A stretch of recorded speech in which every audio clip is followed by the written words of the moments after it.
Mbak Dia Uli juga. Ada Mas Carlos yang datang lagi di malam ini. Selamat malam Mas Carlos.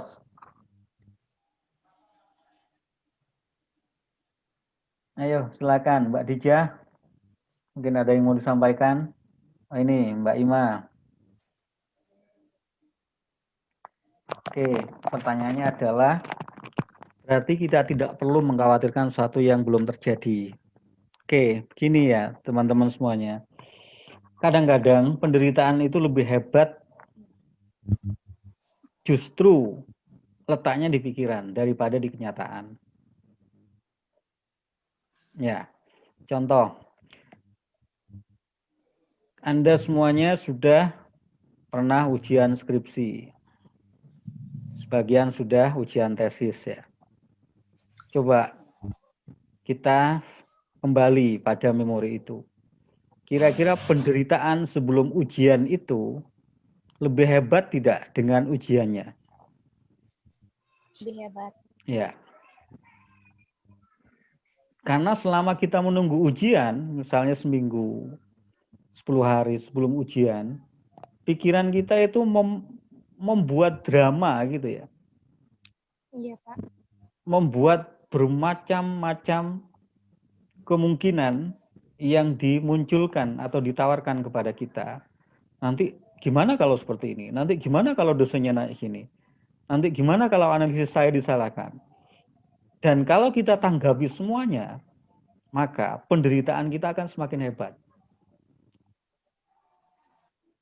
Nah, ketika kita ujian, selesai ujian, banyak yang kemudian mengatakan, walah gitu aja kok. Nah, itu artinya kekhawatiran kita itu sebenarnya adalah buah dari ketidakmampuan kita merawat memori-memori negatif dalam diri kita, sehingga memori itu kemudian menguasai kita dan kita ada atau tenggelam di dalamnya. Nah, saat kita tenggelam di dalam arus drama pikiran itu, maka sebenarnya itu akan mengecilkan kesempatan kita untuk melakukan persiapan yang terbaik. Padahal, kalau kita mampu melakukan kegiatan atau persiapan yang terbaik, justru akan semakin mengecilkan kemungkinan terjadinya sesuatu yang dikhawatirkan itu. Tapi kebanyakan dari kita, karena pikiran kita itu memang sifatnya seperti itu, kalau kita tidak mampu untuk merawatnya, kita lebih merasa apa ya? Merasa tidak punya daya atau tidak punya kuasa untuk keluar dari permasalahan itu atau dari kekhawatiran yang kemudian diproyeksi oleh pikiran, dan kita itu kemudian merelakan diri untuk hanyut di dalamnya. Padahal sebenarnya itu hanya meminta persetujuan atau tidak persetujuan dari kita gitu ya. Misalnya ada pikiran yang muncul ya, nanti kamu akan seperti ini, gimana? Sebenarnya pikiran itu hanya minta persetujuan atau tidak dari kita.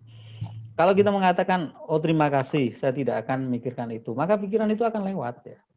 Tapi kalau kita tangkap, oke, saya akan pikirkan. Nah, semakin dipikirkan, maka pikiran itu akan semakin mengikat kita. Makanya kadang-kadang kita kemudian merasakan sudah tidak mampu keluar dari situasi itu. Mentok gitu ya. Nah, mentok itu karena kita sudah sangat melekat dengan pikiran itu. Nah, kalau sudah kayak gitu, kebanyakan dari kita adalah lari pada obat. Minum obat pusing. Minum obat sakit kepala. Kalau itu pun tidak mampu, maka tubuh akan memberikan mekanismenya yang terbaik. Kecerdasan tubuh akan digunakan. Apa yang akan terjadi? Sakit. Nah, sakit itu sebenarnya adalah proses tubuh untuk mengingatkan kita, sudahi pikirannya. Lepaskan pikiran itu. Nah, itu sebenarnya adalah tubuh kita sudah mengatakan, saya sudah nggak kuat loh.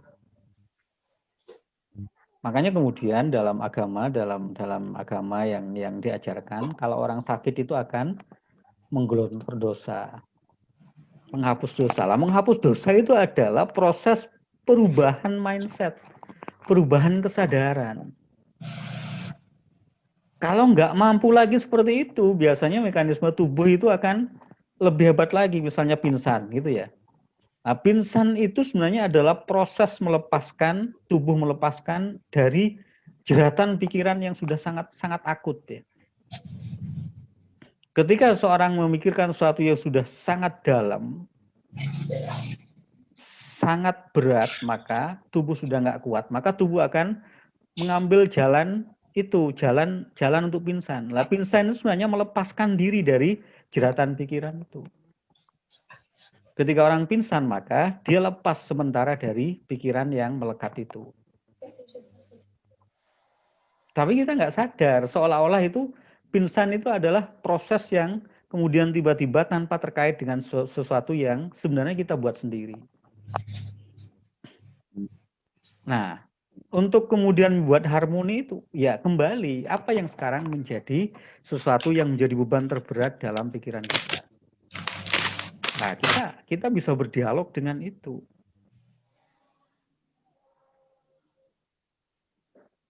Oke, jadi bukan kemudian tidak boleh khawatir. Khawatir pasti ada, tapi apakah kita memutuskan untuk tenggelam dalam kekhawatiran itu, atau kekhawatiran yang dimunculkan oleh pikiran itu kita ambil sebagai sebuah sikap yang kemudian membuat kita lebih dewasa atau lebih mampu untuk masuk pada kesadaran yang lebih tinggi.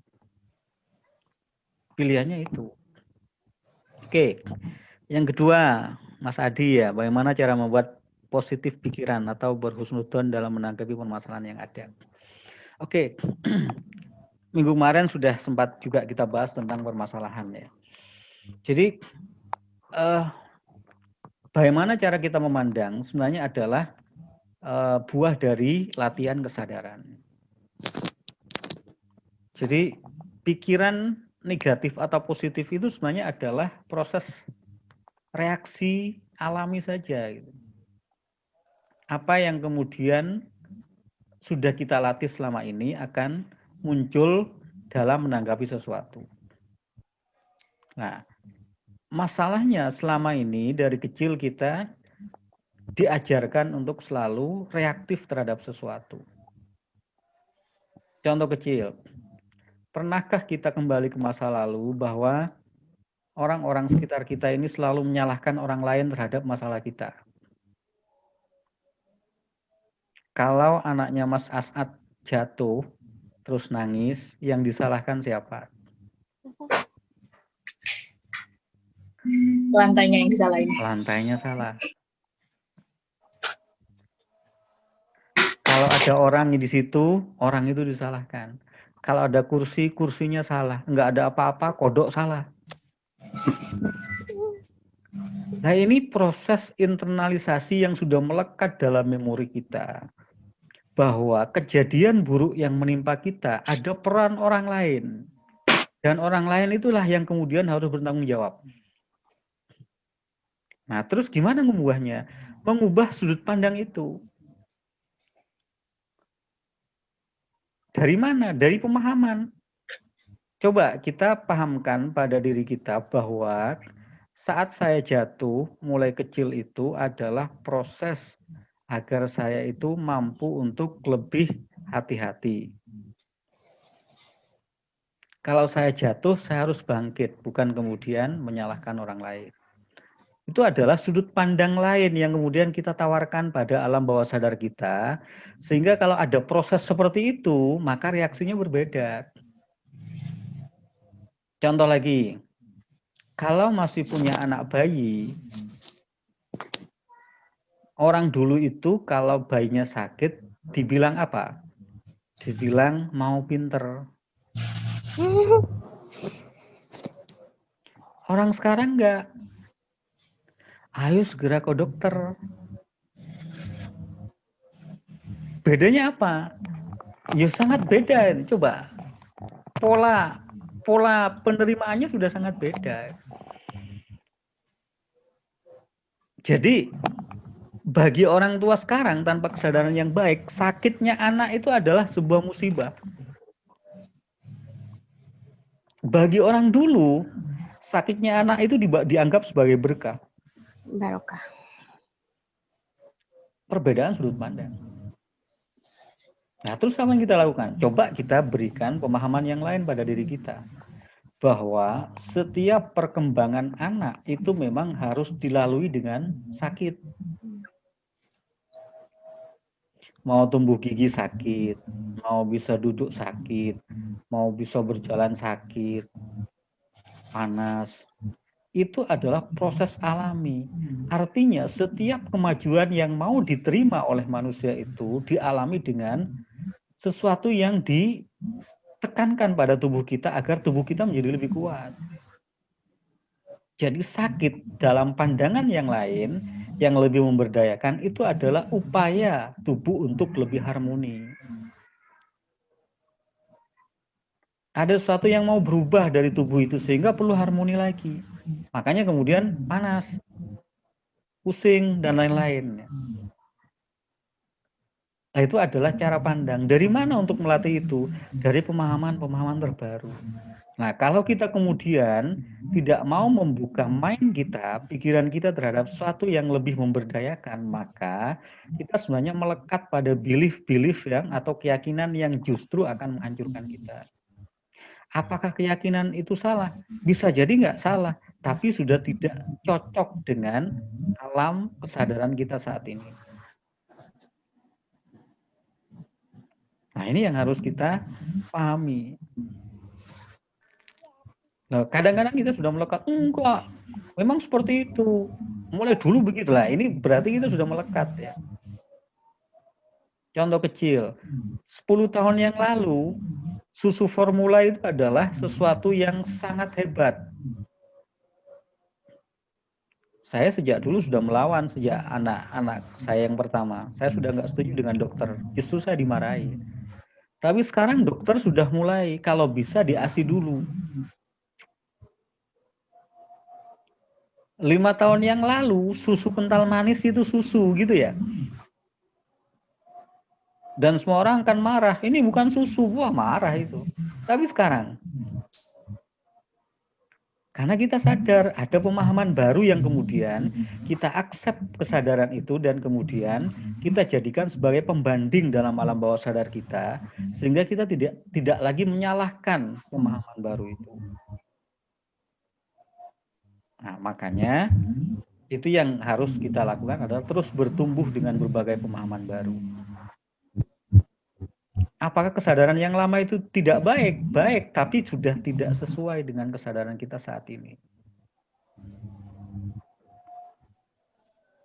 Nah, itu ya. Itu Mas Dwi, terus Mbak Hima. Berarti perlu semil ya, Pak. Nah, ini bergantung. Ada orang yang senyum tapi hatinya mendidih. Sama aja.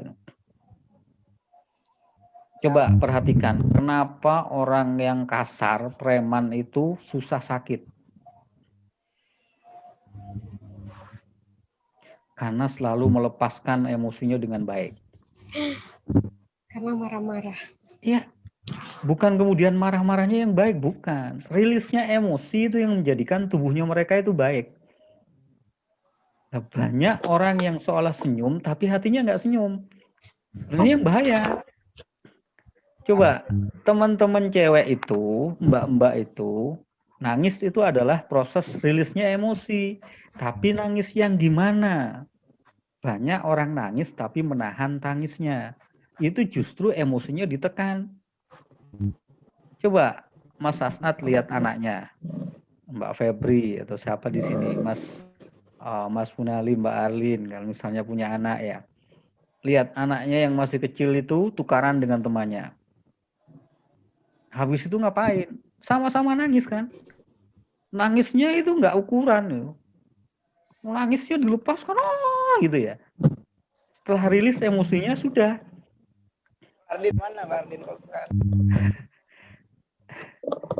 Iya kan, setelah emosinya rilis, nangis, sudah, emosinya nggak ada. Main lagi mereka itu. Loh, yang sudah dewasa gimana? Nangis iya, tapi nangisnya ditekan. Coba, ingat kalau nangis gimana? Ditekan. Biar orang nggak dengar suaranya gitu ya. Justru itu semakin menekan emosinya ke dalam lah. Sesuatu yang ditekan ketika keluar itu pantulannya akan sangat bahaya. Jadi banyak orang yang kelihatan sabar, sering senyum, tiba-tiba kena sakit. Sakitnya parah lagi. Kenapa? Karena emosinya itu ditekan ke dalam. Semakin Anda tahan kentut Anda, semakin kembung perutnya gitu ya. Ketika kentutnya keluar, kentutnya semakin membahana. Nah, ini yang harus kita latih adalah proses rilis emosi itu. Jadi bukan kemudian, oh, kenapa ya kok Tuhan berpihak pada para preman itu sehingga mereka itu jarang sakit? Karena mereka walaupun nggak sadar, nggak paham ilmu ini, tapi mereka selalu merilis emosinya dengan caranya. Oh ngamuk ya ngamuk. Walaupun itu dalam keberkahan hidupnya nggak dapat. Tapi dalam kesehatannya dia dapat.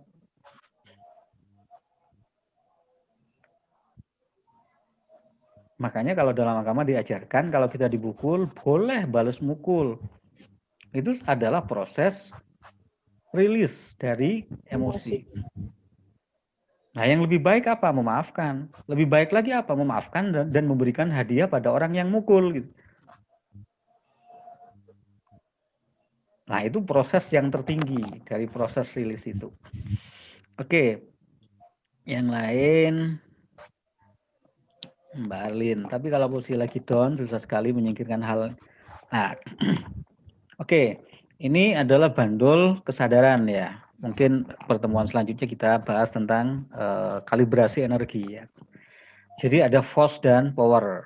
Kalau kita baca bukunya David Hawkins ya, David R. Hawkins itu dinyatakan bahwa energi kita itu kalibrasinya sampai 16 ya. Dari yang terendah yang disebut dengan force sampai yang tertinggi. Dalam agama ini sudah diajarkan, tapi ini diukur. Nah, menyadari bahwa posisi kita atau kesadaran kita itu di layer mana atau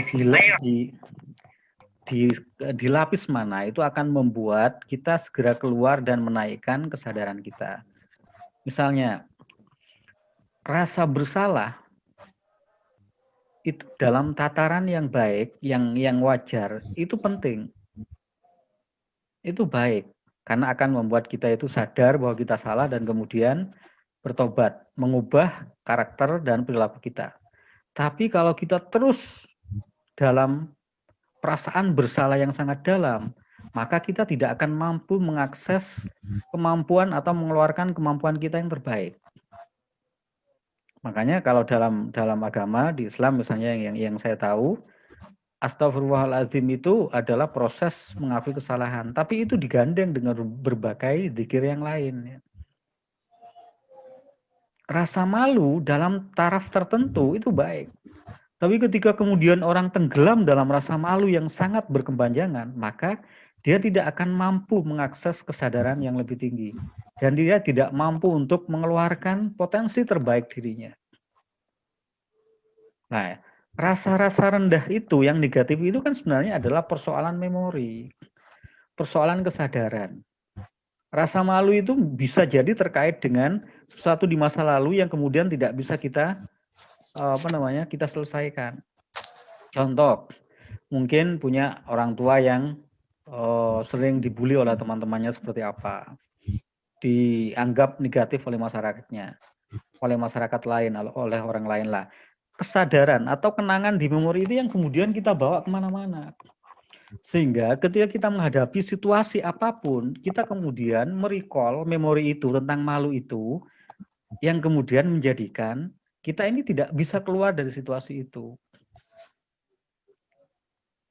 Nah, menyadari rasa-rasa apa yang lagi dominan di dalam diri kita, kemudian kita rawat rasa-rasa itu adalah cara terbaik agar ketika kita dalam posisi yang rendah atau down itu, maka kita akan segera mampu untuk keluar dari situasi itu dan kemudian vibrasi atau energi kita akan meningkat pada kesadaran yang lebih baik. Jadi sebenarnya apapun akarnya adalah bagaimana kita kembali ke dalam diri kita sendiri. Oke, Mas Carlos. Apa ini Mas Carlos? Ada teman yang akhir-akhir ini selalu berpikir ke masa lalunya yang sudah 2-3 tahun yang lalu. Meskipun dia sudah menyadari bahwa ia ada di masa saat ini dan tidak perlu memikirkan masa lalu, namun pikiran-pikiran masa lalunya terus saja muncul. Oke. Pikiran masa lalu yang muncul itu berarti adalah memori yang belum kita selesaikan. Dan memori itu bisa jadi, ini saya perluas ya kajiannya ya. Memori masa lalu yang belum selesai itu bisa jadi mungkin tidak hanya dari diri kita sendiri, tapi mungkin dari orang-orang tua kita. Makanya penting kita tahu kakek kita, buyut kita ke atas itu punya sesuatu atau masalah apa yang belum diselesaikan. Nah, memorinya itu yang perlu kita selesaikan. Sehingga memori itu tidak terus terakses atau bisa kita akses atau anak cucu kita yang akses. Ya kalau itu memori baik nggak apa-apa, tapi kalau itu memori yang tidak memberdayakan itu yang perlu didekati dengan lebih baik. Oke, jadi kenapa kok memori yang 2 tahun, 3 tahun lalu masih kemudian mengganggu kehidupan kita saat ini? Jadi ada orang yang ketika menghadapi situasi yang tidak diinginkan, yang membuat dia sakit hati misalnya, diputus oleh tunangannya, atau mungkin oleh pacarnya. Kemudian memori itu tidak diselesaikan dengan baik, tapi kemudian melakukan pelarian. Oke, pelarian itu bisa menutupi memori saat itu, tapi memori itu tidak selesai. Nah, kalau itu tidak selesai, suatu saat memori itu akan muncul lagi.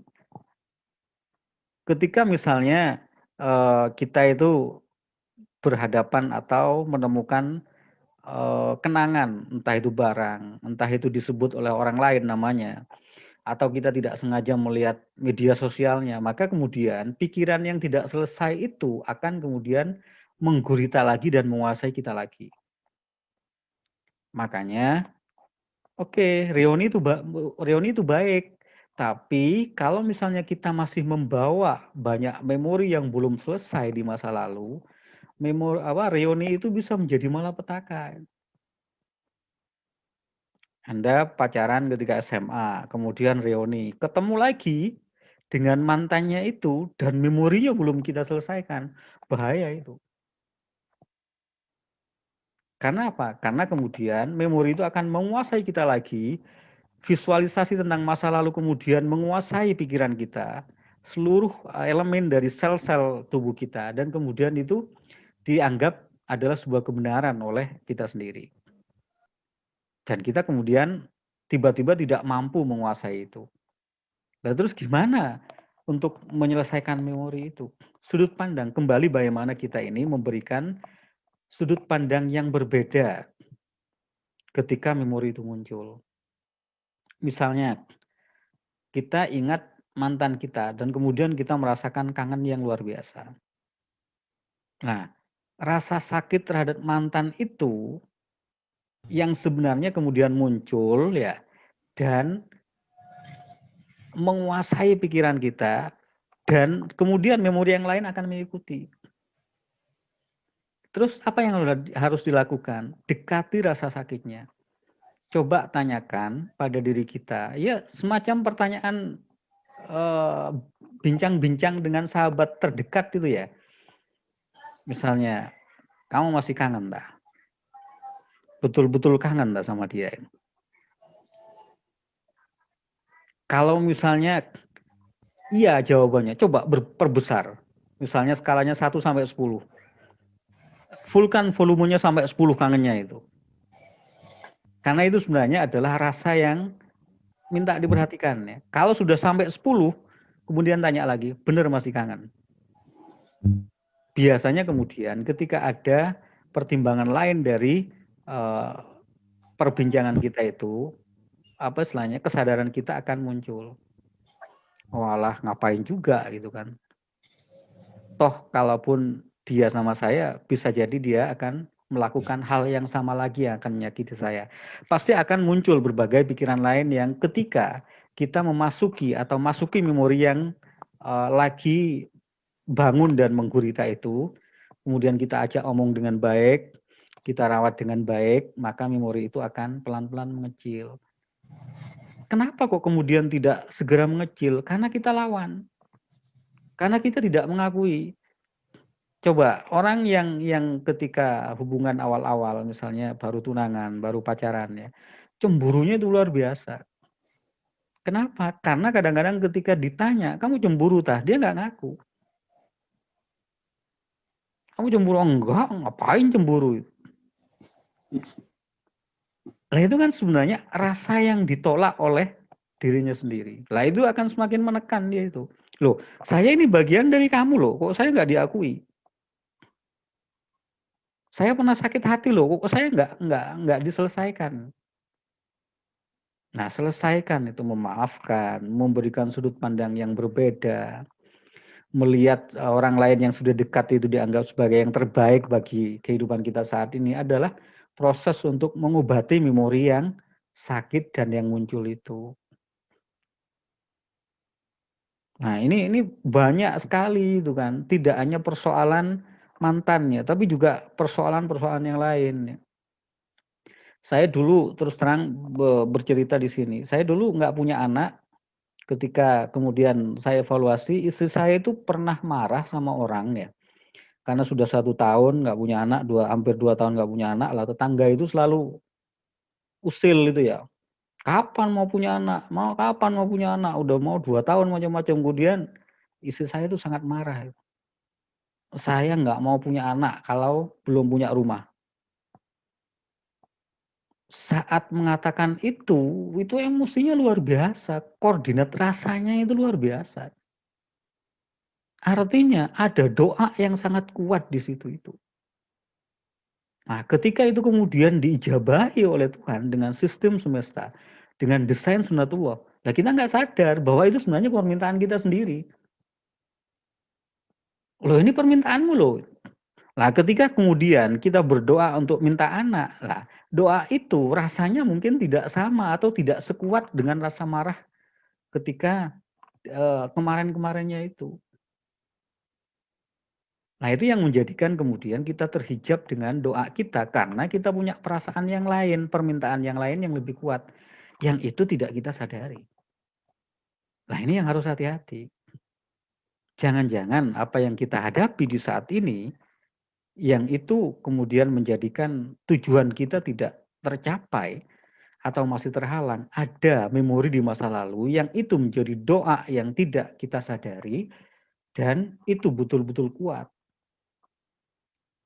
Karena doa yang terbaik adalah rasa. Nah, itu yang harus diselesaikan dulu. Makanya introspeksi gitu kan. Melihat pikiran yang muncul itu kemudian kita sadari, ini sebenarnya pikiran apa sih? Apakah pikiran itu muncul untuk mengingatkan saya bahwa ada sesuatu yang belum saya selesaikan di masa lalu saya. Sehingga kemudian kehidupan saya saat ini tidak begitu berubah dengan baik misalnya. Oke, Mas Bundali mau ngomong tadi. Silakan Mas Bun. Ya, terima kasih Pak. Saya hanya bisa berbangga hati sekarang Pak ini. Karena ada 3 tahapan perjalanan saya yang membuat saya mensyukuri perjalanan ketiga tahapan itu. Yang pertama, saya pernah membaca sebagian dari ayat demi masa, kan begitu, demi waktu. Terus saya ketemu dengan guru saya Habaib itu Pak. Saya mempertanyakan tentang hal bagaimana cara khusyuk dalam ibadah sholat. Habaib itu menjawab dengan singkat Pak terhadap saya. Betapa luar biasanya waktu.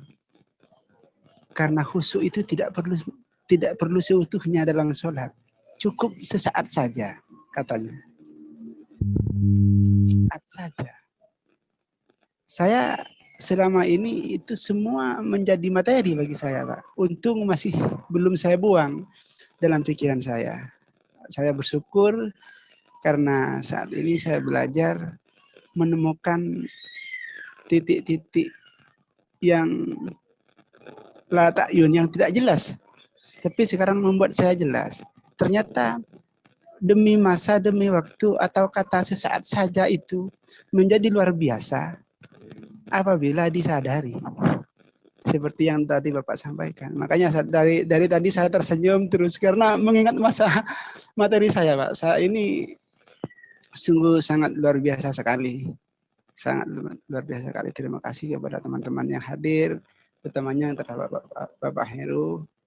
Karena walaupun menurut saya sudah sangat lama berjalan dalam perjalanan saya melalui riadah dan lain sebagainya. Tapi guru-guru saya itu secara umum saja, tidak mengkaji secara detail seperti ini.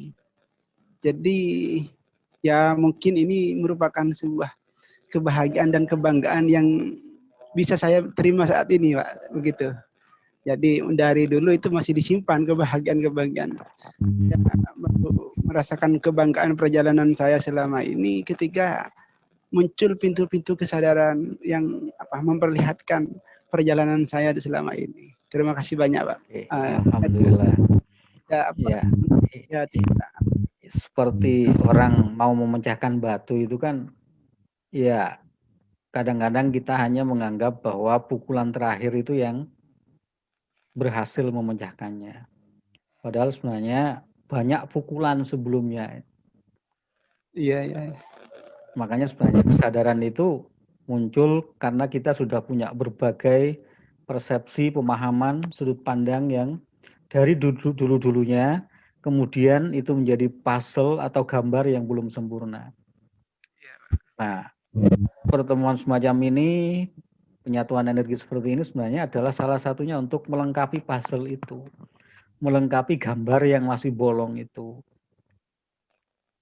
Sehingga kemudian kita mendapatkan insight, ya, semacam pencerahan. Oh iya, atau kita mampu untuk melihat ke dalam memori kita yang sebenarnya, ke dalam alam bawah sadar kita itu, apa yang kemudian menahan saya untuk tidak mampu menggapai yang mau saya tuju, dan itu sebenarnya adalah hal yang wajar bagi kehidupan saya.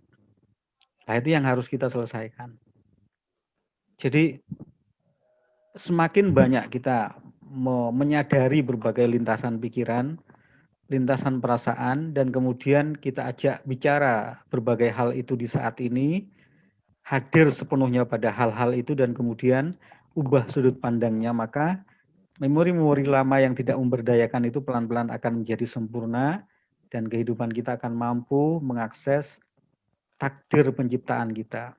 Kadang-kadang takdirnya luar biasa, tapi kita tidak mampu menggapainya, menjemputnya dengan baik karena kita mempunyai berbagai hal yang kemudian kita tidak mampu untuk mengeluarkan potensi kita yang terbaik. Maka melalui mindfulness ini atau kesadaran untuk melatih kita untuk selalu hadir, merasakan saat ini adalah bagaimana sebenarnya kita mampu untuk merasakan diri yang sejati itu, mampu kita pahami, mampu kita dekati, mampu kita satukan menjadi satu yang sebetul-betulnya satu dalam kehidupan kita. Rasa yang satu. Kalau kayak gitu itu yang kemudian menjadi jawaban dari Tuhan, itu tidak ada satupun yang ditolak. Tidak ada satupun doa yang akan ditolak oleh Tuhan itu.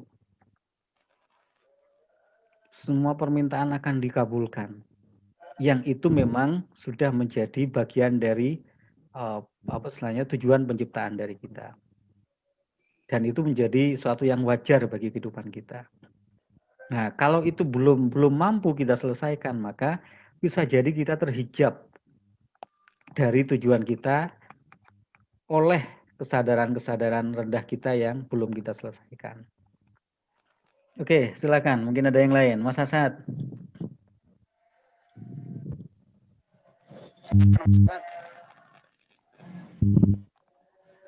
Ini kok kayaknya ada yang berkacamata ini Pak, baru. Ya, silakan. Mas Habibi, silakan Mas As'ad, Mbak Hima, Mbak Arlin sudah tadi. Mas Carlos sudah. Iya, Mas As'ad, silakan. Lagi di samping anak saya, Ya. takut bangun.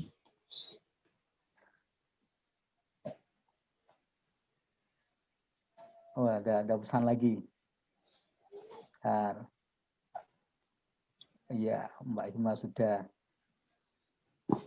Ini dari Mas Habibi, kapan waktu yang tepat untuk pikiran kita keluar, enggak di saat ini, kapan batas waktu untuk umum? Ya. Semakin sering kita untuk selalu mampu hadir di saat ini, maka akan semakin sering kita itu mampu untuk menyatu dengan diri kita. Dengan desain Tuhan, dengan energi luar biasa dalam samudra ini, dalam samudra kehidupan ini. Ini yang apa istilahnya, kalau dalam konsep tasawuf itu, ya semua kesadaran itu adalah dzikir ya. Makanya kemudian dinyatakan dalam ajaran-ajaran agama itu, semua hal dalam semesta ini berzikir. Batu-batuan berzikir, pohonan berzikir, semuanya berzikir.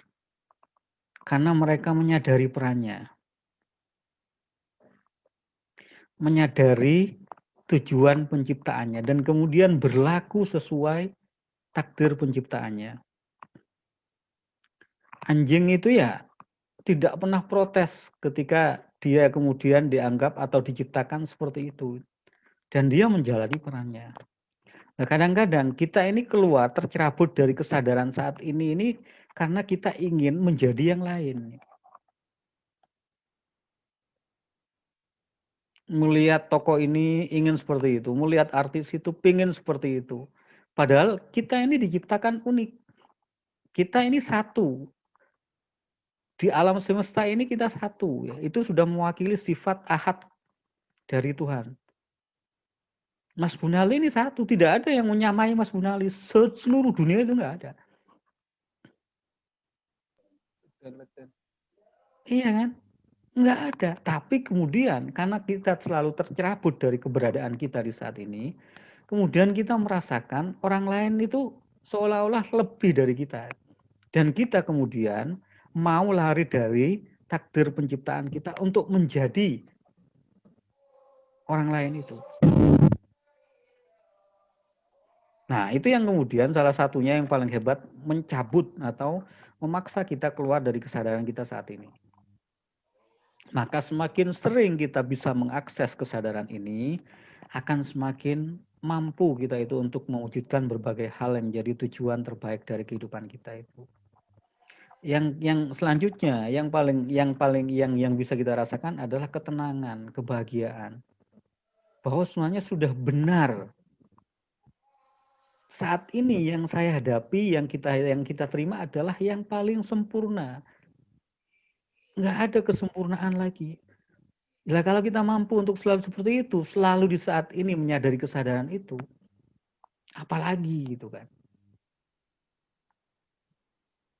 Nah, iya karena ini adalah hal yang berat. Ya, iya bisa jadi. Maka kemudian Tuhan dalam agama itu memaksa dalam tanda kutip agar kita itu untuk mampu hadir di saat ini adalah dengan ibadah. Kalau kita tidak mampu lebih banyak lagi. Makanya kalau dalam Islam Tuhan menawarkan pertama kali 50 kali sehari semalam. Nggak mampu untuk selalu hadir gitu ya. Maka 5 kali aja. Itu pun ya selalu ketika sholat ya kita melayang kemana-mana gitu kan. Sesuatu yang tidak ketemu di luar sholat kita temukan dalam sholat gitu kan. Itu sebenarnya kan adalah proses latihan. Kalau tidak bisa 24 jam atau selama kita bangun ya cukup 5 kali aja. Tapi itu pun kalau kita tidak mampu untuk menginternalisasi dalam sesuatu di luar ibadah maka akan sedikit manfaatnya pada kehidupan itu. Tapi kalau dari 5 saat itu sudah kita mampu ya, itu luar biasa. Apalagi kemudian lebih banyak lagi kesadaran di saat ini bisa kita akses. Contoh, ya, apakah ketika kita melihat matahari terbenam, kita merasakan keindahannya? Karena kita nggak mampu merasakan keindahannya, kita harus mencarinya di Bali, di Kuta gitu ya. Febri naik ke Bromo itu dulu. Artinya kan kita tidak merasakan kebahagiaan itu dimanapun gitu kan. Apakah kita mampu merasakan indahnya bulan-bulan purnama? Kadang-kadang jarang. Matahari bersinar yang luar biasa di Indonesia ini tidak pernah kita manfaatkan gitu kan. Makanya 90% wanita di Indonesia itu kekurangan vitamin D. Itu hasil penelitian itu. Karena kita orang Indonesia itu merasa kalau kena matahari akan menjadi hitam. Jadi kita sudah merasakan bahwa kayaknya kita ini keturunan vampir gitu ya. Kalau ketemu matahari harus berlindung macam-macam. Padahal vitamin D itu paling murah ya.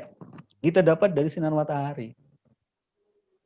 Ya, kekurangan vitamin D itu menyebabkan berbagai penyakit. Nah, kita malah minum vitamin D, minum vitaminnya. Nah, ini kan sesuatu yang kemudian di luar kesadaran kita tercerabut ya. Makanya semakin banyak kita mengakses saat ini, kesadaran saat ini akan semakin mampu kita itu menemukan apa istilahnya, ketenangan, kebahagiaan, dan kebersyukuran yang luar biasa. Hanya orang yang mampu untuk memutuskan berbahagia, maka hidupnya akan bahagia. Jadi bahagia itu bukan karena pasangan, bukan karena suami, istri, anak, atau apapun, tapi karena keputusan untuk berbahagia. Lah, kalau sudah berbahagia ini, maka kemudian keberkahan dan keberlimpahan akan bisa kita akses. Ya. Ada dua cara dalam apa istilahnya menjemput keberkahan dan keberlimpahan dari Tuhan itu. Satu dengan meminta, dua dengan bersyukur. Tapi hati-hati ketika kita lebih banyak meminta, kita akan tergelincir pada perasaan tidak punya atau kekurangan. Nah, kalau kita merasa tidak punya atau kekurangan, itu tanda kalau kita tidak bersyukur. Nah, kalau tidak bersyukur, maka akan diadab, kan begitu kan? Ada cara yang lebih hebat, yaitu bersyukur. Nah, ketika orang sudah merasakan kebahagiaan, merasakan syukur yang luar biasa, maka akan ditambah itu tanpa meminta. Nah, orang yang bisa bersyukur dan berbahagia itu karena dia mampu untuk hadir, sepenuhnya hadir di saat ini di sini. Ketika makan, ya betul-betul menikmati makan. Ketika mandi, menikmati mandi. Cobalah, Mas As'ad dulu pengen punya motor Vario. Sebelum punya, itu kan bayangannya tentang motor Vario itu kan luar biasa gitu ya. Ketika punya, seminggu, wah luar biasa bahagianya, bersyukur. Sebulan, 2 bulan bersyukur, 6 bulan, pengen ganti deh. Karena sudah ada perbandingan di masa depan. Kayaknya lebih gak enak ini, lebih enak yang mana gitu kan. Padahal kalau kita mampu mensyukuri itu ya hal-hal lain akan tanpa kita minta itu hadir gitu ya. Semakin kita syukuri akan semakin ditambah. Nah, cara ini yang kadang-kadang tidak mampu kita akses. Nah, itu bisanya ketika kita mampu untuk selalu merasakan apa yang kita dapat, apa yang sudah ada di hadapan kita saat ini adalah yang terbaik. Nah, kalau kita sudah merasakan yang terbaik yang ada di hadapan kita saat ini, maka di depan, di masa depan kita yang lebih baik itu akan hadir. Pasti hadir. Sama dengan misalnya saya membuat perbandingan sederhana. Kalau Mas As'ad punya anak 2 atau 3 nanti, atau punya beberapa orang yang diasuh, kemudian orang yang diasuh kita beri sesuatu, kemudian dia sangat mensyukuri, berterima kasih, menjaga, merawat apa yang diberikan itu, maka Mas As'ad tidak akan berhitung lagi untuk memberikan yang lebih baik. Tapi kalau kemudian orang itu dikasih, pemberiannya itu tidak membuat dia bahagia, tidak membuat dia itu istilahnya merawat, menjaga apa yang dikasih, ya males kan mau ngasih lagi gitu kan. Atau kita kasih dia malah cuma segini sih, yang lebih banyak dong gitu kan. Nah, berapa sering kita berdoa seperti itu pada Tuhan? Seolah-olah kita nggak punya apa-apa, kemudian kita meminta semuanya. Tanpa sadar loh ya. Nah, ini yang harus kita sadari. Artinya semakin sering kita mengakses kesadaran di saat ini, saya lagi apa, saya lagi sholat, saya lagi berhadapan dengan teman, saya lagi membaca doa dalam ibadah saya misalnya, maka semakin mampu kita menyatu dengan energi yang tanpa batas dalam semesta ini yang sudah disediakan Tuhan untuk kehidupan kita. Kalau kita sadar bahwa oksigen atau udara ini berlimpah, tidak akan kekurangan, maka kita tidak akan merasa khawatir kita tidak dapatkan udara. Iya kan? Kalau saya ulang lagi, kalau kita sudah sadar bahwa udara ini berlimpah yang akan kita ambil untuk bernafas, maka kita tidak akan khawatir kita tidak dapat udara. Nah, coba itu ditarik pada simpulan yang lain. Kalau Tuhan itu maha kaya, terus kenapa kita khawatir? Kalau Tuhan itu maha pemberi, apakah kita harus memaksanya untuk selalu memberikan? Yang perlu kita lakukan ketika kita tahu bahwa oksigen ini, udara ini tidak akan pernah habis, maka kita harus bernafas dengan baik.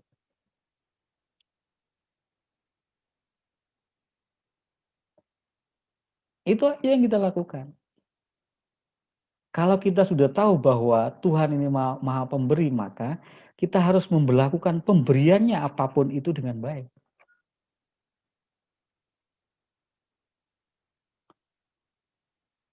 Nah ini kebalik-balik kita itu. Yang dikasih kita nggak rawat, tapi kita minta yang baru lagi. Gitu.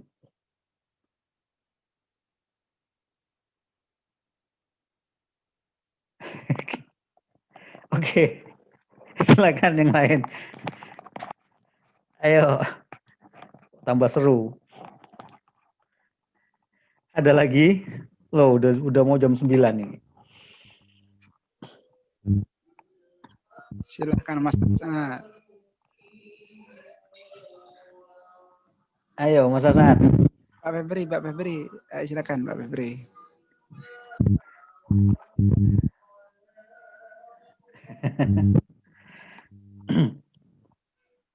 Silakan kalau ada lagi, kalau nggak ada kita tutup, kita sambung pada kesempatan yang lain biar nggak terlalu bosen ya. Karena kalau terlalu lama juga pikiran yang tidak tersadari akan juga mencari celah agar kok lama banget sih. Itu adalah celah yang muncul ya ketika kita terlalu lama duduk, kemudian kita tidak terlibat secara penuh atau tidak menyatu dengan penuh, maka pikiran akan juga menyita atau memaksa kita keluar dari keterhubungan dan kesadaran di saat ini. Oke, ada lagi? Kalau tidak ada, silakan ditutup. Siapa bagiannya yang nutup ini? Mas As'ad katanya anaknya di sampingnya takut bangun. Karena kalau bangun bisa bahaya, malam Jumat nggak bisa yang lain gitu.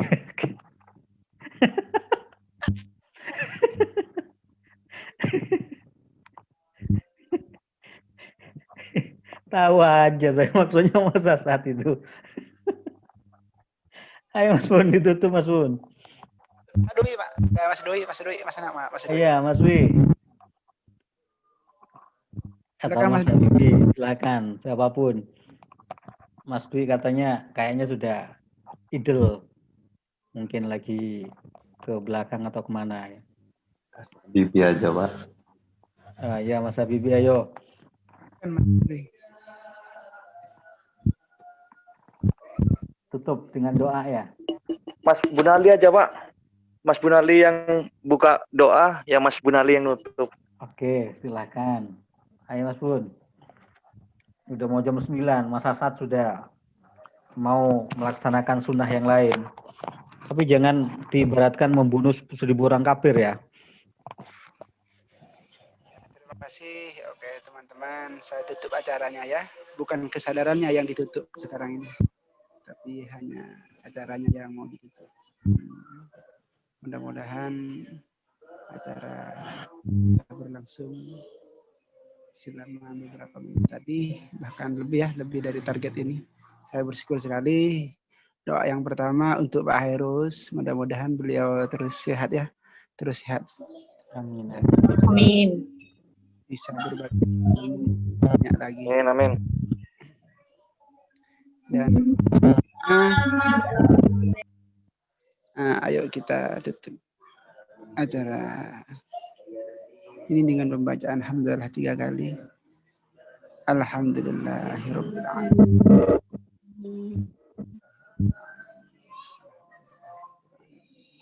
Assalamualaikum warahmatullahi wabarakatuh.